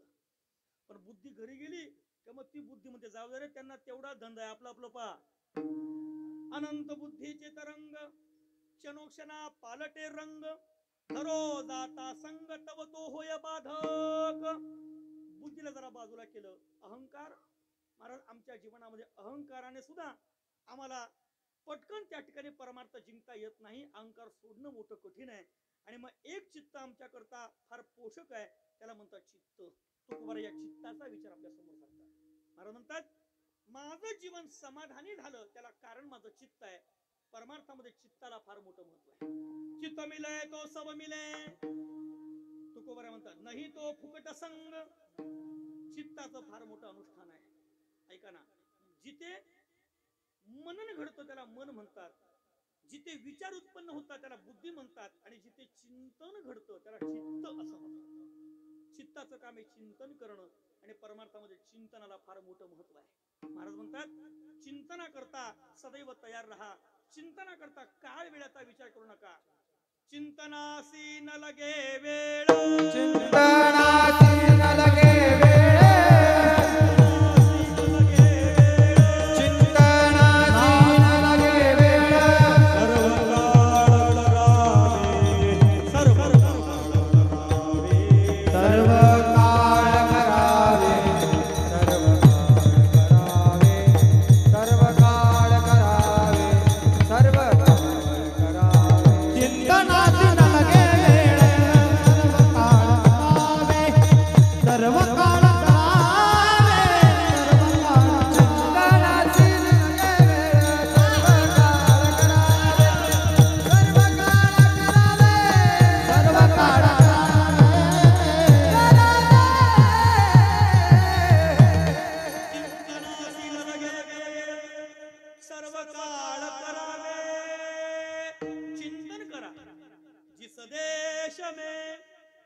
जिस भेष में परिवेश में रहो. राधा रमण राधा रमण राधा रमण कहो. राधा रमण कहो. भगवान परमात्म्याचं चिंतन करावं. चिंतन केलं की समाधान प्राप्त होतं. याकरता तुकोबार म्हणता आम्ही रात्रंदिवस त्याचं चिंतन केलं आणि परिणाम झाले या चित्तासी समाधान. माझं जीवन समाधानी झालं. खरं सांगू, ज्याला समाधान मिळालंय ना तो खरा श्रीमंत आहे. परिस्थिती कशी आहे बाई अर्थाचं नाही, महत्वाचं नाही, जीवनामध्ये समाधान मिळालं पाहिजे. नाथ महाराजांनी भागवतामध्ये श्रीमंत आणि गरिबीच्या व्याख्या उद्धवाला सांगितल्या. भगवान कृष्ण निजधाम गमनाला निघाले. भागवताचा 11 स्कंद. आणि भगवान जाताना आता हा अवतार हा देह सोडणार आहे आणि निजधामाला जाणार आहे ही वार्ता उद्धवाला कळाली. आणि उद्धव धावत धावत आले आणि उद्धव भगवंताला म्हणतात भगवंता कुठे निघाले. प्रवास नावाचं क्षेत्र आहे, गोमती नावाची नदी आहे, आणि काठावरती भगवान कृष्ण उद्धवाच्या सोबत संवाद करतात. तोच संवाद उद्धव गीता म्हणून प्रसिद्ध आहे. जगामध्ये 3 गीता प्रसिद्ध आहेत. एक अर्जुन गीता, 2 उद्धव गीता, आणि 3 अष्टावक्र गीता. तशा गीता अनेक आहेत, पण या 3 गीता फार प्रसिद्ध आहेत. अष्टावक्र गीता जी राजा जनकाला अष्टावक्र मुनीने सांगितली. उद्धव गीता जी उद्धवाला भगवान कृष्ण सांगतायत. आणि अर्जुन गीता जी अर्जुनाला भगवान कृष्ण सांगतात. कुठे सांगतायत? कुरुक्षेत्रावर. आपला धर्मग्रंथ कोणता आहे माहिती तुम्हाला? बोला ना. भगवद्गीता आपला धर्मग्रंथ आहे. आपण हिंदू आहेत ना. आपला धर्मग्रंथ गीता आपण वाचत नाही तो भाग वेगळा आहे, पण आपला धर्मग्रंथ गीता आहे. गीता से क्या नाता है, गीता हमारी, गीता हमारी, पण आपण कधीच वाचत नाही. माझा एक मित्र मालेगावला युसुफ नावाचा गॅरेजचं काम करतो, मुसलमान आहे. तो एक दिवशी मला म्हणाला, म्हणे महाराज तुमच्यात बरं आहे. म्हटलं कसं रे? म्हणे आमच्यामध्ये अडचण आहे. म्हणे काय? तो म्हणे महाराज आमच्यात लग्न जर करायचं असेल ना तर लग्नाकरता आमच्याकडे काहीच पाहिलं जात नाही. म्हणजे मुलीचा बाप आमच्याकडे काहीच पाहत नाही, आमच्याकडचं काही पाहत नाही, आमची नोकरी पाहत नाही, आमचं शिक्षण पाहत नाही, आमचं घरदार पाहत नाही, आमची व्यवसाय जमीन पाहत नाही, काही पाहत नाही. एक पाहिलं जातं, त्या मुलाने कुराण पठण केल्याची नोंद मदरशामध्ये आहे का? जर तशी नोंद नसेल तर त्या मुलाला कोणीच मुलगी देत नाही. त्याला म्हटलं तुमचं बरं आहे भाऊ, आमचे तर मेले, त्यांना माहीतच पडलं नाही धर्मग्रंथ कोणता होता भाऊ. असं आपण हिंदूत ना, प्रत्येकाच्या घरामध्ये गीता असली पाहिजे, असली पाहिजे. आता मी जर तुम्हाला विचारलं किती लोकांच्या घरामध्ये गीता आहे, 2-4 हात माझ्या समोर येतील. आणि मी पुन्हा विचारलं किती लोकांनी वाचले, ते उभे असलेले हात पुन्हा खाली जातील, म्हणून मी विचारण्याचा आगाऊपणा काही करत नाही. आमचा धर्मग्रंथ गीता, नीट ऐका, ती गीता सध्या मी कोर्टात ठेवली. कशा करता? ज्याच्यावरती हात ठेवून खोटं चांगलं बोलता यावं या करता. पण मी रोजच सांगतो, गीता कोर्टात कशाला ठेवता? जर गीता ठेवायची अशी तिला शाळेत ठेवा. ज्या दिवशी कोर्टातली गीता शाळेत येईल त्या दिवशी तिला कोर्टात ठेवावी लागणार नाही, आणि ज्या दिवशी शाळेतली गीता जीवनात येईल त्या दिवशी कोर्टच ठेवावं लागणार नाही. एवढे लोक सत्यवादी होते. त्या गीतेपैकी उद्धव गीता, आणि त्या उद्धव गीतेमध्ये भगवान उद्धवाला सांगतात, उद्धवा, जीवनामध्ये समाधानी आणि स्थिर होण्याचा प्रयत्न कर. श्रीमंतीची व्याख्या सांगितली. श्रीमंत कोण आहे? ज्याच्याकडे काहीच नाही पण समाधान आहे, तो जीवनातला सर्वात मोठा श्रीमंत आहे. आणि ज्याच्याकडे भरपूर संपत्ती आहे पण त्याच्याकडे समाधान नाही, तो अत्यंत भिकारी मनुष्य आहे. हाती नाही फुटकी काचवटी, परी संतुष्टता नित्यपुटी, तो परम श्रीमंत जाण उद्धवा. हे उद्धवा, हातामध्ये काहीच नाही पण समाधान आहे, श्रीमंत आहे. गाठी असता कोटी धन, परी संतुष्टीत नाही मन, तो परम दरिद्र जाण उद्धवा. श्रीमंत तो आहे ज्याच्याकडे समाधान आहे. तुकोबारा म्हणतात, आमच्यावरती श्री गुरूंची कृपा झाली, भगवान पंढरीनाथाची कृपा झाली आणि आम्हाला प्रसाद मिळाला परमार्थातला, आणि या प्रसादाचा परिणाम झाले या चित्तासी समाधान. आमचं जीवन समाधानी झालं. समाधानी झालं. वा वा वा. महाराज फार प्रसन्नतात. तुम्ही ऐका ना, ऐका ऐका ऐका. तुकोबारांचा फोटो कधी पहा पहा पहा. माझ्याकडे घरी एक मी महाराजांचा फोटो बनवून ठेवला मयूर महाराज. आणि जेव्हा माझी खूप दगदग होते, प्रवासाची धावपळ होते, जेव्हा खूप चिडचिड होते, कधी कधी 2-2 दिवस अखंड प्रवास करावा लागतो, आणि खूप दगदग जेव्हा होते, घरी आलो की रात्री 2 वाजो 3 वाजो मी त्या फोटोकडे 10 मिनिटं असं शांत पाहत राहतो, आणि पाहिलं ना सगळी दगदग शांत होते. तुकोबारांच्या फोटोमध्ये हे सामर्थ्य आहे. खूप जेव्हा तुम्हाला टेन्शन येईल ना, खूप वैताग येईल, जेव्हा कधी कधी असे प्रश्न असतात संसारामध्ये महाराज सुटत नाही, आणि मनुष्य नाईलाजाने टोकाचं पाऊल उचलतो, त्यावेळेला त्याचा करता रामबाण उपाय तुकोबारांच्या चेहऱ्याकडे शांत पहा. ऐका ना, तुमची सगळी दगदग शांत होईल. मी कधी कधी विचार करतो महाराज, विचार करतो की फक्त तुकोबारांचा फोटो पाहिला तरी मन शांत होतं. ज्या लोकांनी प्रत्यक्ष तुकोबारे पाहिले असतील ते डोळे काय भाग्यवान असतील, काय भाग्यवान असतील महाराज. काय प्रसन्नता आहे तुकोबारांच्या जीवनामध्ये. आणि महाराजांना विचारलं, महाराज सांगा ना, ही प्रसन्नता कशाने आली हो? तुकोबारांचा मला प्रसाद मिळाला. सांगा ना, प्रसाद कोणी दिला? आणि त्या देणाऱ्याचं केंद्र सांगतात दुसऱ्या चरणामध्ये, माया बाप माझा उभा कृपादानी, माया बाप माझा उभा कृपादानी, माया बाप माझा उभा कृपादानी, माया बाप माझा उभा कृपादानी, माया बाप माझा उभा कृपादानी, माया बाप माझा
चित्तासी समाधान माय बाप माझा उभा कृपादानी विटे समजोडोनी पादांबुदे. श्री गुरु तुकोबाराय म्हणतात माझं जीवन प्रसारानं अंतर्मुख झालं. आता मला काही मिळवण्याची इच्छा राहिली नाही. जशी इच्छा होती तशी प्राप्त झाली. कारण माझ्या जीवनामध्ये माझा मायबाप परमात्मा उदार झाला आणि त्यानं माझ्यावरती हे कृपा दान केलं. जो विटेवरती समचरण दृष्टीने उभा आहे तो माझा मायबाप आहे. खरं सांगू आपण त्याकरता आपलं जीवन फक्त समर्पित करा. तो आपल्याकरता सगळ्या गोष्टींना धावून येतो. महाराज आपले गुणदोष पाहत नाही, तो सांभाळत राहतो. सांगा ना त्याचे किती उपकार आहेत आपण कल्पना करू शकत नाही. महाराज प्रत्येक क्षणाला सांभाळत राहतो. ऐका काल माझ्या घरी टीव्ही चालू केला आणि टीव्हीवर बातमी चालू होती. महाराज बातमी अशी होती, या कोरोना काळामध्ये आतापर्यंत किती लोक गेले याची आकडेवारी त्या WHO नावाच्या संस्थेनं जाहीर केली. त्यांनी सर्वे केला जगामध्ये किती लोक मेले, तर त्यांचा सर्वेचा आकडा असा आला. काय मला याबद्दल तर्कवितर्क करायचा नाही, मला मुद्दा तुम्हाला सांगायचा आहे. त्यांचं म्हणणं आहे आतापर्यंत 3 वर्षामध्ये कोरोनामुळे जगात 4,90,00,000 लोक मेले म्हणे. किती किती किती किती किती 4,90,00,000 लोक गेले. मी बातमी पाहिली आणि मला आनंद झाला. म्हणजे आनंद याचा झाला की मी हाय बुवा. कारण मी जिथं राहतो मालेगावला माझ्या परिसरामध्ये 20-25 लोक गेले. माझ्या घरातले 3 लोक गेले. इथं बसलेल्यापैकी असा एकही माणूस नाही की ज्याच्या संपर्कातलं एकही गेलं नाही कोरोना काळामध्ये. किती लोक निघून गेले. 50-50 लाख रुपये लोकांनी खर्च केले पण हाडं सुद्धा परत मिळाले नाही. त्याच काळामध्ये आपल्याला 1 रुपयाची गोळी लागली नाही. सांगा ना कोणाचे उपकार आहेत? त्या देवाचे उपकार आहेत. ज्या प्रभूनं जगवलं महाराज तो परमात्मा किती उदार आहे. जन्माला आल्यापासून आमच्या नाकातला श्वास कधी क्षणभर बंद पडत नाही. जन्माला आल्यापासून आमच्या हृदयाचं धडकणं क्षणभर थांबत नाही. हे प्रभूची कृपा आहे. तो सांभाळत राहतो. एका वृद्धाचं ऑपरेशन चालू होतं. वय वर्ष 85. हृदयाची शस्त्रक्रिया चालू आहे. ऑपरेशन सक्सेस झालं आणि डॉक्टर भेटण्याकरता गेले. डॉक्टर म्हटले बाबा आज नशिबानात तुम्ही वाचलात. बाबा म्हणता असं का म्हणतं डॉक्टर म्हटले तुमचं ऑपरेशन करणं मोठं कठीण होतं म्हणे बाबा. तुमचं ऑपरेशन करता तुमचं हृदय आम्ही 2 तास बाजूला काढून ठेवलं आणि 8-10 लोकांची टीम त्या हृदयावरची आमची शस्त्रक्रिया करत होती. पण ऐका ना म्हणे आम्ही हृदय काढलं बाजूला पण आम्हाला शंका होती ते हृदय पुन्हा ट्रान्सप्लांट करता येईल की नाही, प्रत्यारोपित करता येईल की नाही. कारण 50 वर्ष वयाचा माणूस तर धरत नाही. तुमचं वय वर्ष 85 आहे. पण आम्ही प्रयत्न केला म्हणे आणि तुम्ही आज बोलता. पण खरं सांगू बाबा डॉक्टर म्हटले खरं सांगू मी ऑपरेशन केलं म्हणून तुम्ही जगला नाहीत. तुमचं जगणं अजून बाकी होतं म्हणून तुम्ही वाचलात. बाबा म्हटले धन्यवाद डॉक्टर साहेब धन्यवाद. तुम्ही फार उपकार केले. मला तुम्ही जीवदान दिलं. छोटा प्रश्न विचारू म्हणे विचारा ना. 85 वर्ष वयाच्या वृद्धाने डॉक्टरला प्रश्न केला आयसीयू रूम मध्ये. डॉक्टर साहेब सांगा ना किती वेळ माझं ऑपरेशन केलं म्हणजे किती वेळ माझं हृदय सांभाळलं? 2 तास. 2 तास. मग सांगा ना 2 तास तुम्ही माझं हृदय सांभाळलं. आता या 2 तासाचं बिल बिल बिल बिल तुम्ही किती काढणार आहात? डॉक्टर म्हणे काही नाही फक्त 8 लाख रुपये. मला खरं सांगा बाबा 8 लाख रुपये ऐकून काय बाबाला बरं वाटलं असेल का? 8 लाख रुपये ऐकलं मयूर मला डोळ्याला पाणी लागलं. असून ते धारा लागल्या. रडू लागले बाबा. आपल्या हृदयाला आसवांचा बांध मोकळा केला. रडतायत बाबा. टाहो फोडला. दवाखाना डोक्यावर घेतला. आयसीयू रूम आहे. डॉक्टर म्हणताय बाबा रडू नका इतर पेशंटला त्रास होईल. 8 लाख जास्त वाटता का? 1-1.5 लाख कमी करून देतो रडू नका. बाबा नव्हतं डॉक्टर साहेब तुम्ही 8 लाख रुपये मागता याकरता मी रडत नाही म्हणे. अरे बागायतदार माणूस आहे. तापीच्या काठाला जमीन आहे म्हणे माझी. बाबा म्हटले बागायतदार माणूस आहे 8 लाख मागता म्हणून रडत नाही. आणि तुम्ही 10 मागितले असते दिले असते पण मी रडतो याकरता तुम्ही 2च तास हृदय सांभाळलं. 8 लाख रुपये मोजून घेणार आहात पण त्या प्रभू परमात्मानं 85 वर्षापर्यंत सांभाळलं. अजूनपर्यंत रुपया कधी मागितला नाही. तेव्हा चुप करत महाराज. आपला एक दात पडू द्या ना. तो दात बसवण्याकरता दवाखान्यात जा. एका दाताला बसवण्याकरता किमान 20,000चा खर्च आहे. देवानं 64 फुकट दिले. कधी रुपया मागितला? विज्ञान एवढं पुढे गेलं. केमिकल शास्त्र एवढं पुढे गेलं महाराज रसायन शास्त्र. पण आजही एखादा मनुष्य आजारी पडला त्याला दिलं जाणार रक्त हे कोणत्या लॅब मध्ये तयार केलं जात नाही. ते रक्त दुसऱ्याच्या बॉडीतून काढूनच द्यावं लागतं का? हा रक्ताचा फॉर्म्युला फक्त देवाकडे आहे. विज्ञान फार पुढे गेलंय. पण अजून शोध लागला नाही. अरे गाय चारा खाते आणि दूध देते. असं एखादं मशीन निघालं नाही, तिकून चारा ढकला, इकून नळ चालू करून दूध बाहेर पडेल. हे तंत्र फक्त देवाकडे आहे महाराज, देवाकडे आहे. त्या प्रभूचे उपकार आहेत. मी आता मागे 8 दिवसापूर्वी नगरला होतो महाराज. कीर्तन झालं. एका अग्रवाल माणसाकडे माझा मुक्काम होता आणि मुक्कामा करता मी त्यांच्याकडे आराम केला. सकाळी उठलो, हॉलमध्ये चहा घेण्याकरता त्या माणसाच्या घरामध्ये मी एक पेशंट पाहिला. ऐका ना, पेशंट पाहिला. तुम्हाला ऐकून जरा नवल वाटेल. ते पेशंट असं होतं, त्याच्या डोळ्यावर चष्मा होता. त्या चष्म्याला 2 दांड्या चिकटवल्या होत्या वरती. कल्पना करा, दांड्या चिकटवल्या होत्या आणि त्या दांड्याला दोरा बांधून त्या माणसाच्या पापण्या टांगून ठेवल्या होत्या. मला प्रश्न पडला, हा काय प्रकार आहे? काय फॅशन बिशन तर लोक काय फॅशन करतील सांगता येत नाही. मी म्हटलं, बाबा हा काय प्रकार आहे? 55-56 वर्ष वयाचा माणूस असेल. मी विचारलं, म्हटलं बाबा काय प्रकार आहे, काय फॅशन आहे? विनोदातून बोललो. त्या माणसाला रडू आलं, डोळ्यातनं अश्रू चमकले. म्हटले, महाराज क्षमा करा, हा मला आजार झालाय, फॅशन नाही म्हणे. म्हटलं, असा कोणता आजार आहे? त्या माणसाच्या पापण्या टांगून ठेवल्या होत्या. त्यानं मला सांगितलं, म्हणे महाराज माझा आजार आहे. डॉक्टरांचं म्हणणं असं आहे की माझ्या पापण्यांचे स्नायू निर्जीव झालेले आहेत. जर त्या पापण्या खाली पडल्या तर त्या आपोआप वरती होत नाही, त्यांना टांगून ठेवावं लागतं. कल्पना करा. म्हटलं बाबा काही उपाय? म्हणे भरपूर प्रयत्न केला, अमेरिकेपर्यंत जाऊन आलो, पण डॉक्टरचं म्हणणं आहे या आजारावर अजून संशोधन चालू आहे, निश्चित औषध निघालं नाही. वैज्ञानिकांचं म्हणणं आहे 10 लाख लोकांमध्ये एखाद्या माणसाला हा रोग होऊ शकतो आणि हा रोग मला झालाय म्हणे महाराज. कल्पना करा महाराज, 20 वर्षापासून त्या माणसाच्या पापण्या टांगून ठेवलाय. मी क्षणभर डोळे बंद केले, माझ्या विठोबाचं ध्यान केलं आणि सांगितलं, देवा किती उपकार आहेत तुझे. कल्पना करा महाराज, अहो साधं लक्ष सुद्धा नाही आपलं. डोळ्याच्या पापण्या दिवसभरात किती वेळेला वर खाली होतात, लक्ष सुद्धा नाही. तो प्रभू सांभाळतोय ना आपल्याला, लक्ष सुद्धा नाही. त्या प्रभूचे उपकार आहेत. खरं सांगू, आमच्या शरीर एक प्रकारचा चमत्कार आहे. विज्ञान म्हणतं आपल्या शरीरामध्ये 70% पाणी आहे आणि या शरीराला 9 छिद्र आहेत. 2 डोळे, कान, नाक, तोंड, शिश्न आणि गुदा. कारण शास्त्रामध्ये 9 द्वार म्हणतात.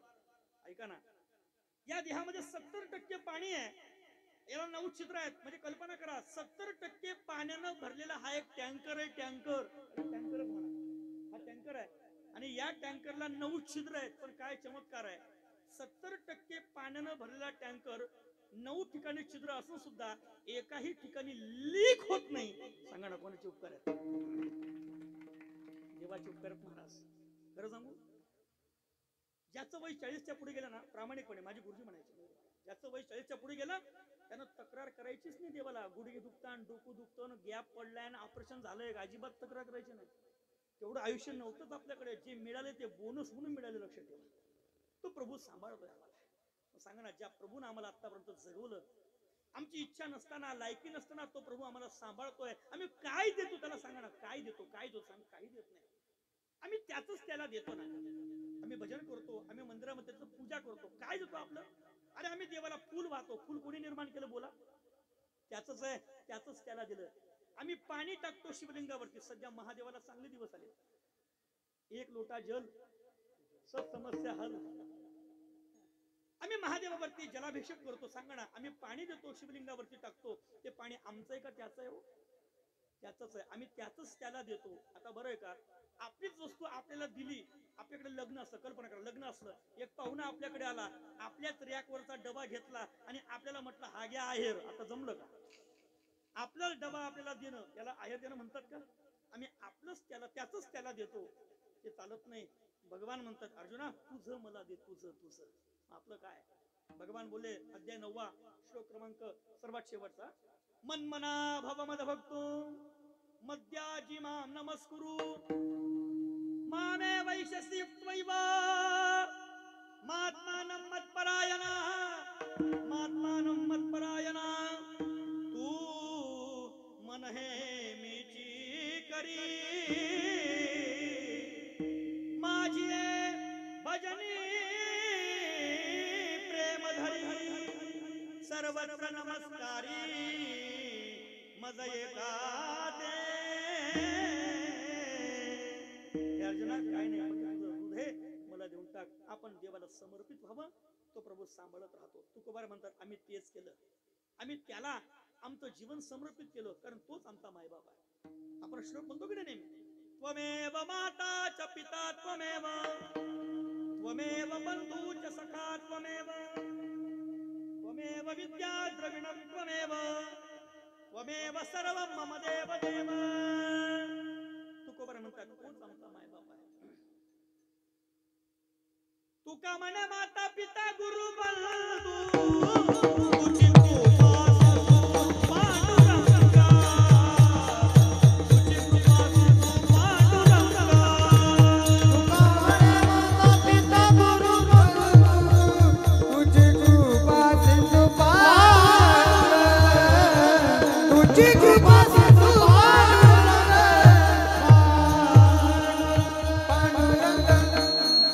तुका म्हणे माता पिता गुरु बंधू तुझी कृपा सिंधू पांडुरंगा. कृष्ण माझी माता कृष्ण माझा पिता बहीण बंधू चुलता कृष्ण माझा. कृष्ण माझे गुरु कृष्ण माझे तारू उतरी पैल पारू भव नदीचा. आपण देवाला आपलं जीवन समर्पित करावं. एकच करा. त्याच्याकरता जगावं असं वाटत असेल ना महाराज, एक नियम आजपासून पक्का करा. ऐका ना, पक्का करा. घरी गेले ना झोपण्याकरता, अंथरुणावर बसले की डोळे बंद करा क्षणभर आणि अत्यंत प्रामाणिकपणे आपण देवाच्या मंदिरात आहोत असं कल्पना करा. देवाला दगडा मातीचं मंदिर आवडत नाही महाराज, देवाला हृदयाचं मंदिर आवडतं. आपलं हृदय देवाचं मंदिर बनवा आणि आतमध्ये आत्मदेवाला प्राण प्रतिष्ठित करा आणि त्या हृदयरूप परमात्म्याला साक्षी ठेवून त्याला प्रार्थना करा. हे गोविंद, हे प्रभू, माझ्या जीवनामध्ये अनंत अपराध माझे घडलेत, अनंत अपराध घडलेत. मी पापाचीच मूर्ती आहे. हे देवा, पाप करणं माझा स्वभाव आहे. मी अनेक प्रकारचे दोष केलेत. देवा, तू मला प्रत्येक क्षणाला पाहत राहतो, पण माझं तुझ्याकडे कधी लक्ष गेलं नाही. हे देवा, माझे अनंत अपराध मला क्षमा कर आणि अत्यंत लढीवारपणे मला जवळ कर. अत्यंत प्रामाणिक आर्जवतेनं देवाला एवढी मनोमन प्रार्थना करा. देव तुमचं भलं करीन महाराज, देव भलं करेन. देवाला शुद्ध प्रेमाची गरज आहे. देवाला शुद्ध भाव पाहिजे, काही नाही महाराज. देवाकरता शुद्ध प्रेम प्रेम पाहिजे. माझी गुरुजी म्हणायचे सागर महाराज, देवाकरता स्वरात गायलं नाही तरी चालेल, पण प्रेमात गायलं पाहिजे, प्रेमात गायलं पाहिजे. देवाकरता प्रेम पाहिजे. प्रेम हृदयामध्ये प्रेम जागा झालं तो प्रभू परमात्मा करुणाने कृपा करतो आणि आपलं जीवन संपन्न करतो. तुकोबारा म्हणतात, आम्ही हृदयामध्ये प्रेम जाग केलं आणि त्यानं आम्हाला प्रसाद दिला. पावलो प्रसाद इच्छा केली तैसी झाले या चित्तासी समाधान. माया बाप माझा उभा कृपादानी विटे सम जोडून पादा तुझे. त्या प्रभू परमात्म्याचे चरण आम्ही वंदन करतो, कारण तो आम्हाला सांभाळत येतो. संभाळासी येऊ निदिता उणीव अधिकार गौरव राखे तैसा. तो प्रभू आम्हाला सांभाळत राहतो, सांभाळतो. त्याकरता आम्ही त्याला काय द्यावं, काही देऊ नये. आमच्या अंतःकरणामध्ये शुद्ध भाव जागा झाला पाहिजे. आमची कृती कशी आहे काही महत्वाची नाही महाराज, प्रेम पाहिजे हृदयामध्ये. महादेवाचं मंदिर होतं आणि रोज एक 5-7 वर्षाचा मुलगा मंदिरात जायचा, देवळामध्ये डोळे बंद करायचा, घंटा वाजवायचा, डोळे बंद करायचा, ओठ हलवायचा, पुटपुट पुट काहीतरी पुटपुटायचा. 1-2 दिवस, 8 दिवस, 15 दिवस, महिनाभर असं घडलं. रोज त्या मंदिरातला पुजारी त्या मुलाला पाहायचा, हा मुलगा महिनाभरापासून येतोय, घंटा वाजवतोय, डोळे बंद करतो, हात हलवतो, हात जोडतो आणि ओठ हलवतो, पुटपुट पुटपुट पुटपुटतो. कोणता मंत्र म्हणत असेल त्या पुजाऱ्याला प्रश्न पडला. कोणतं स्तोत्र म्हणत असेल, कोणता श्लोक म्हणत असेल. आणि एक दिवशी त्या पुजाऱ्यानं अडवलं, म्हणजे थांब रे, महिनाभरापासून पाहतोय, रोज मंदिरामध्ये येतो, घंटा वाजवतो, डोळे बंद करतो, हात जोडतो, ओठ हलवतो, सांग ना कोणतं स्तोत्र म्हणतो, कोणता श्लोक म्हणतो. कौतुक वाटलं त्या पुजाऱ्याला.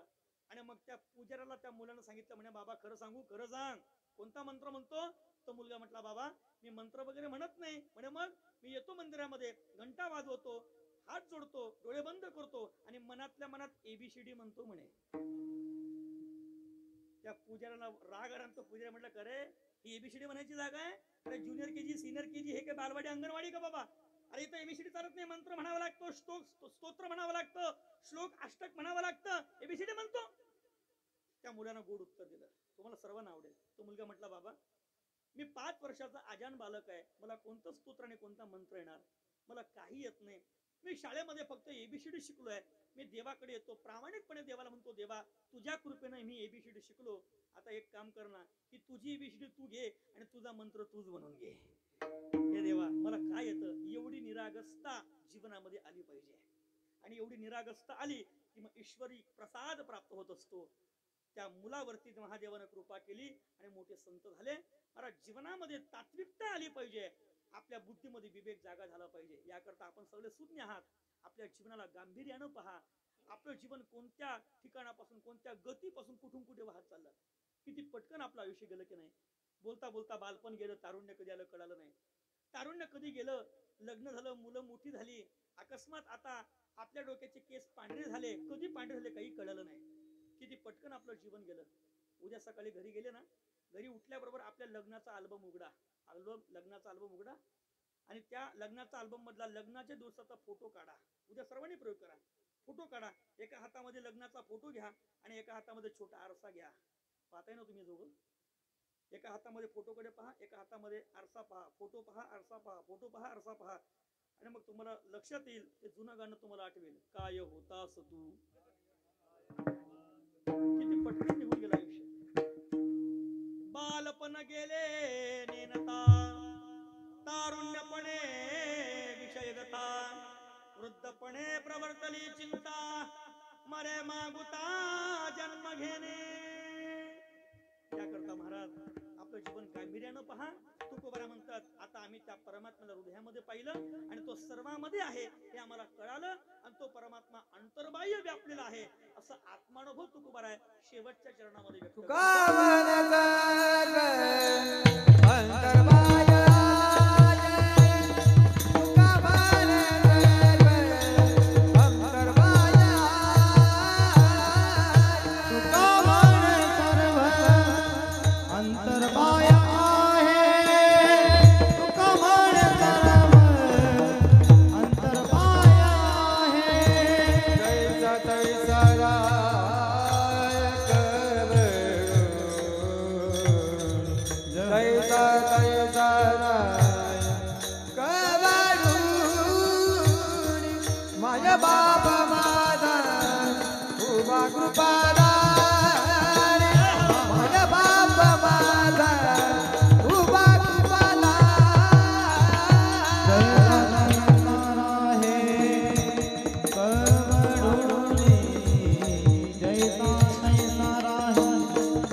माया बाप माझा उभा कृपादानी, माया बाप माझा उभा कृपादानी.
बाप माझा उभा कृपादानी विटे समजोडोणे पादांबुजे.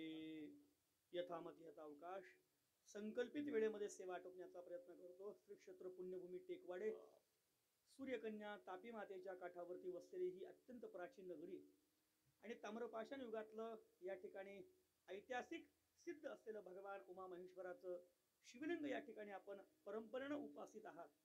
आपल्या अंतःकरणामध्ये भाव जागृती आहे. आपल्या जीवनावरती परंपरेचा मोठा इतिहास आहे आणि याकरता आपल्या सर्वांच्या हृदयामध्ये महादेवाची ही आस्था आणि ही आस्था आज नामयज्ञाच्या रूपाने प्रकाशित आणि फळाला आली. आपण करत असलेली ही साधना, या साधनेवरती अनुभूतीचं गोंडस फळ लागावं आणि आपल्या परमार्थाचा सुगंध यावा अशी एक सविनय प्रार्थना भगवान महादेवाला करूया. या ठिकाणी आपल्या सर्वांच्या उपस्थितीमध्ये थोर मोठ्या सर्वांच्या सहकार्यातून धावपळीतून दातृत्व शक्तीच्या सर्व दात्यांच्या उपस्थितीमध्ये या ठिकाणी हा उत्सव आपण अत्यंत प्रभावीपणे या ठिकाणी कलशापर्यंत नेत आहात. आजची ही 6व्या दिवसाची सेवा माझ्या वाट्याला आली आणि या ठिकाणी आपण मला बोलावलं आणि तुकोबारांच्या अभंगावरती वाणी पवित्र करण्याची संधी मला उपलब्ध करून दिली. याकरता आपल्या सर्वांचं कोटी कोटी आभार. याकरता संपूर्ण खानदेश परिसरातलं गायन वैभव आदरणीय सागर महाराज, आदरणीय मयूर महाराज, आदरणीय मृदंगमणी सागर महाराज आणि आपल्या गावचे भूमिपुत्र आणि या संपूर्ण उत्सवाचे एक मार्गदर्शक आदरणीय रोहित महाराज, जे उत्कृष्ट कीर्तनकार आहेत, उत्कृष्ट गायक आहेत आणि उत्कृष्ट पखाव जावतक आहेत. तर या तीनही गोष्टी एकाच वेळेला साधन हे मोठं कठीण आहे महाराज, कठीण आहे. मी 6 महिने पकवास शिकत होतो, थाप शिकत होतो. अजून मी थाप जमत या अंगठी कुठं वाकवायची तेच कळत नाही अजून. तर हे सगळ्यांना सगळं जमत नाही महाराज. याकरता सर्व गोष्टी अंगामध्ये येणं आणि अंगामध्ये येणं म्हणजे अंगात नाही येणं, सगळ्या गोष्टी अंगभूत होणं याकरता ईश्वरी कृपा लागते.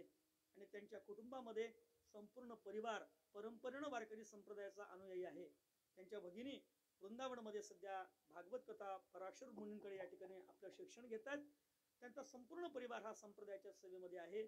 आपल्या सर्वांची भरभराटी हो, आपल्या सगळ्यातल्या मनाच्या इच्छा पूर्ण हो.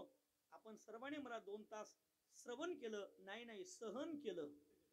तुमच्या सहन शक्तीचा अंत न पाहता झालेली सेवा सूर्यकन्या तापी मातेच्या चरणावरती समर्पित करतो. भगवान महादेवाच्या शिवलिंगावरती समर्पित करतो. आणि अत्यंत ऐतिहासिक आणि प्राचीन असं आपलं शिवलिंग आहे. आपला अधिकार, आपलं दैवत फार मोठं आहे. याकरता आपल्या दैवतेचा मोठेपणा आपण जगाला सांगला पाहिजे. खूप मला कौतुक वाटलं महाराज. रोजच कीर्तन असतात, पण काही ठिकाणी अशी असतात की त्या ठिकाणी एक वेगळी विशेष ऊर्जा असते. तुम्हाला किती कळतं हे मला माहिती नाही, पण हे मला जाणवलं इथं आल्यानंतर जाणवलं. आता अभ्यासच तसा झालाय. 15-16 वर्ष झाली सेवा करण्याकरता आणि थोडी साधना घडते. त्या साधनेतून काही गोष्टी आता अंतरंगाने कळतात.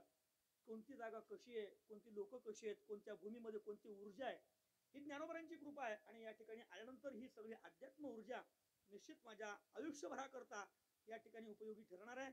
याकरता अत्यंत अंतःकरणापासून समर्पित होऊन आपल्या सर्वांना साष्टांग दंडवत करतो.